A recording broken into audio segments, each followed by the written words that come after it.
Good day everyone! Welcome back! And today, on Bake It Yourself, we're going to make cinnamon rolls. Sarap! Okay, so let's begin with the dough. This needs to be rich and sweet. Rich kasi, instead of water, fresh milk ang gagamitin natin. And we're going to use generous amount of butter for this dough to make it even more softer. That's why it is called rich sweet dough. And I'm going to heat this up. Okay, so lukewarm na yung ating milk. Let's add 10 grams of yeast and a pinch of sugar. Haluin lang natin ito hanggang mag-dissolve yung ating yeast. And let it sit for 5 minutes. Okay? Then, ito yung ating flour. Lagyan na natin yung ating yeast and milk. Masahin na natin ito.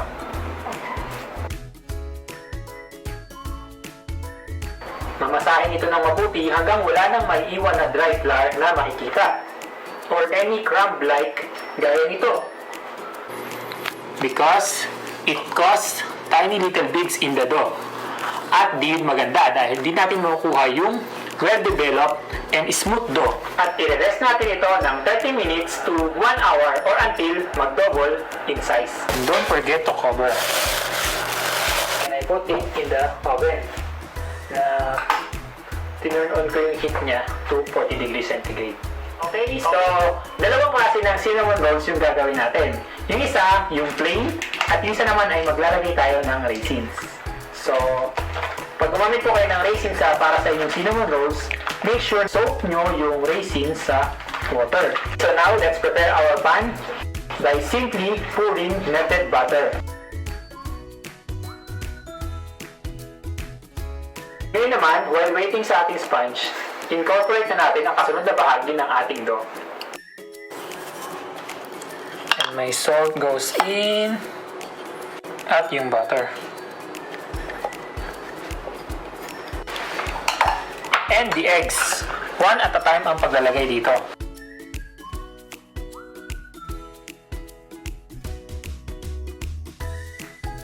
By the way, take note. Make sure that all ingredients are in room temperature. Because you know when some food item was just taken out from the fridge, then after a little while, nagtutubig na yung surface nito. So yun yung nangyayari. We're just like adding liquid on our mixture unintentionally. At siyempre, ayaw natin mangyari yan. Kaya nga tayo nag-measure, di ba? To make sure. Okay, so this time, I'm gonna use electric stand mixer. This guy right here. Ito po yung gagamitin natin. So, itong mixture na to, isali na natin dito. Para yung flour kasi, dito na rin natin ilagay. Now, the flour. Let's add our flour. At haluin na natin ito. Itong paddle na rin ang gagamitin ko sa paghalo ng dough. Usually talaga, pag bread dough ang hinahalo sa stand mixer, hook yung ginagamit. But I'm using this para mabilis makahalo. At since heavy duty mixer naman to, at small amount lang ang hahaluin at malambot na dough mixture ito, di naman ito makaka-damage sa mixer. Kailangan mahalo siya na wala na rin ulit na dry flour na visible.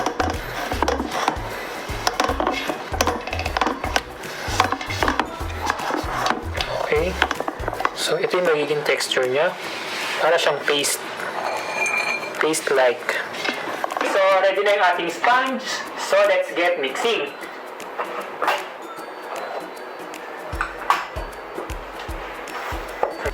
Okay.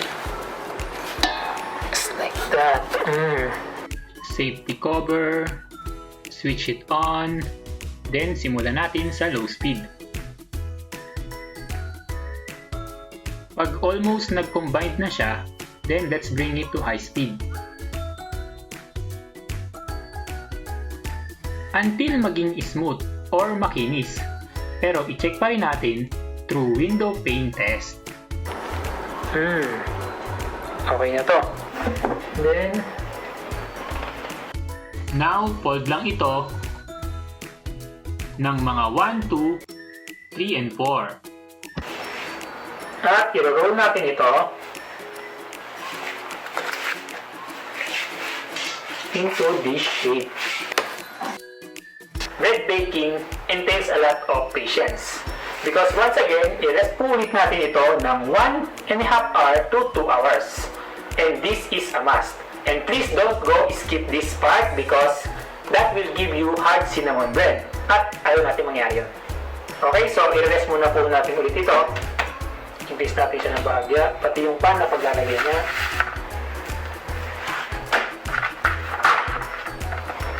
And don't forget to cover. Okay, so moving forward for our hero ingredient, cinnamon. We're just going to add 1/4 cup of pure ground cinnamon to 3/4 cup of sugar. This is a well-balanced ratio that I've ever tried. So try nyo rin. Kailangan ma-disperse evenly yung cinnamon sa ating sugar. Smells so good.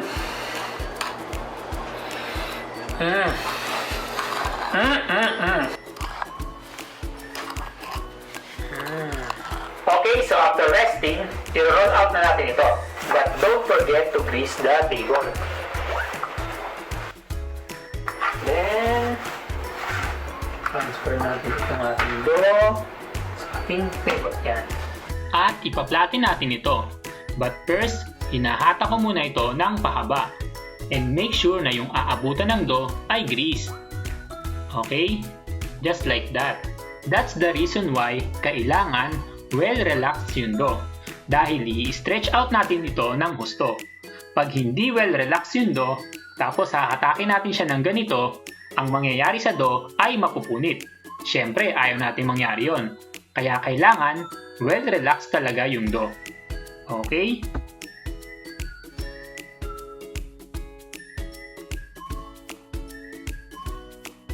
So sa pagpa-flatten ito, merong siyang saktong sukat. Okay, so 30 centimeters by 38 centimeters. So yun yung certain na lapad nung gagawin natin. Hindi na siya pwedeng lumagpas pa ron dahil magiging masyado lang manipis yung roll ng dough. And this part, kailangan manipis siya. Ito yung magsisilbing pinakalock ng pagkakarolyo natin. Okay, so ngayon naman ay papahiran natin to ng melted butter. Di naman masyadong makapal. This will maintain the moisture for our cinnamon roll. Also to moisten our cinnamon powder kasi galing talaga ito sa cinnamon bark. So kahoy siya talaga. It's dried and ground.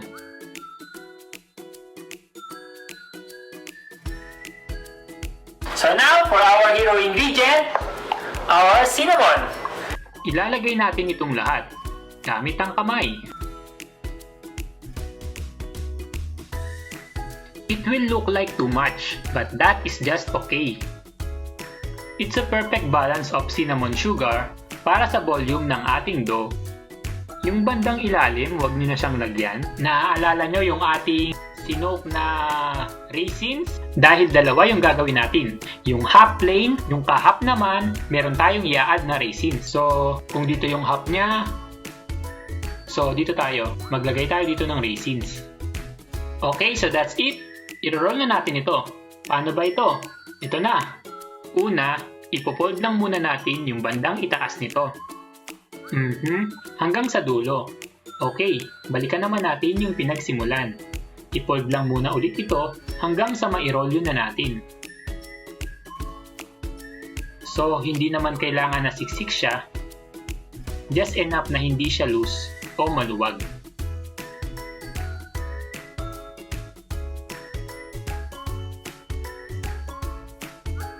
Paghiwalayin natin yung may raisins at yung wala. Okay, so ito yung ating plain. And here's for our raisin cinnamon rolls. O ha? Unahin na natin itong ating raisin cinnamon rolls. Ikat natin siya dito sa gitna. At sa gitna pa ulit.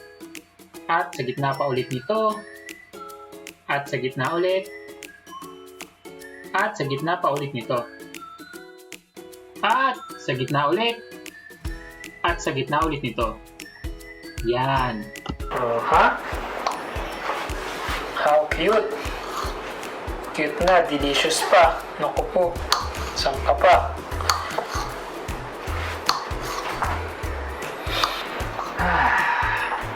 for our plain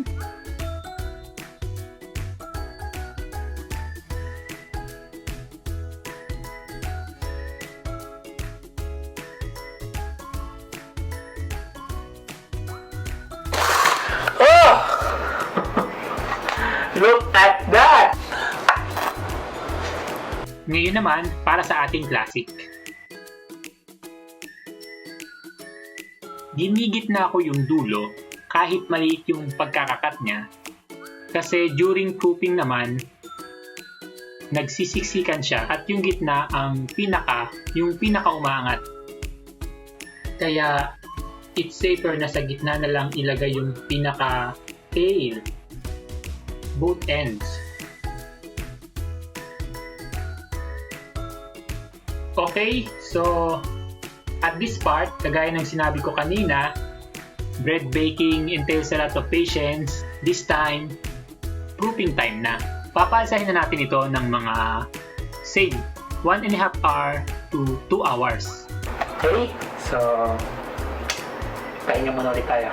Okay, so ready for baking na yung ating cinnamon rolls. Kung napansin nyo, merong umangat ng sobra, pero okay lang yan. Tinatap ko lang ito, and even during baking, nag-aangatan sila. Pag last 5 minutes na lang ng baking, pinapalo ko lang yan para bumalik yung shape niya. Okay, so isa lang ko na to. Okay, so baking temperature is 160 degrees centigrade under 15 minutes.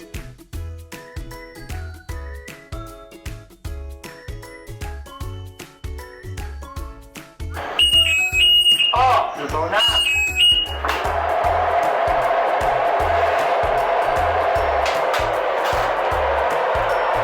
Okay, and that is it. Bake na ang ating cinnamon rolls. Ngayon naman, para di magpawis, right away pagkahango natin sa oven ay iditipan natin ito. To be safe na hindi masisira yung gilid ng ating cinnamon rolls, I will just run my knife along the edges para walang sabit.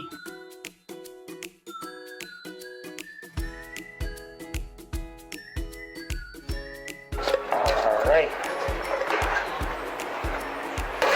Then flip. Then, ooh la la!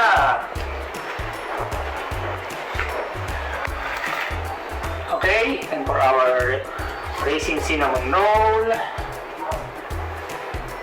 ta-da!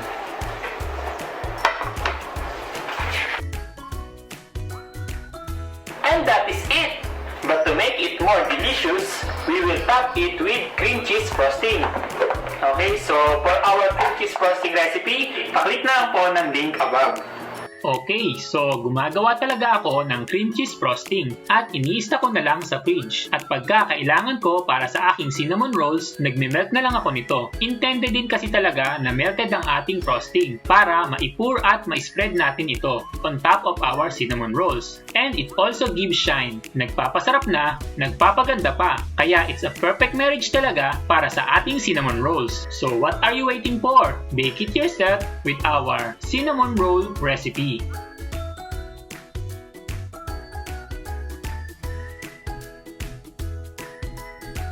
It's like putting icing on the cake.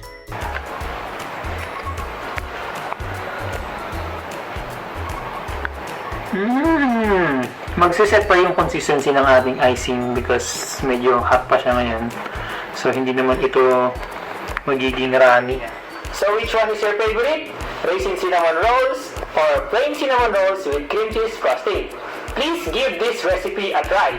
And when you do, please let us know on the comment section below, or you can send us photo on our Facebook page and Instagram account.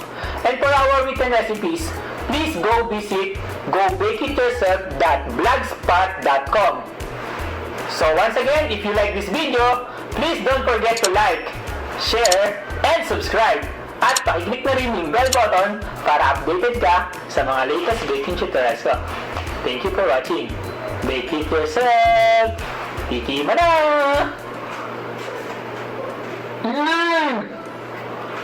Yummy!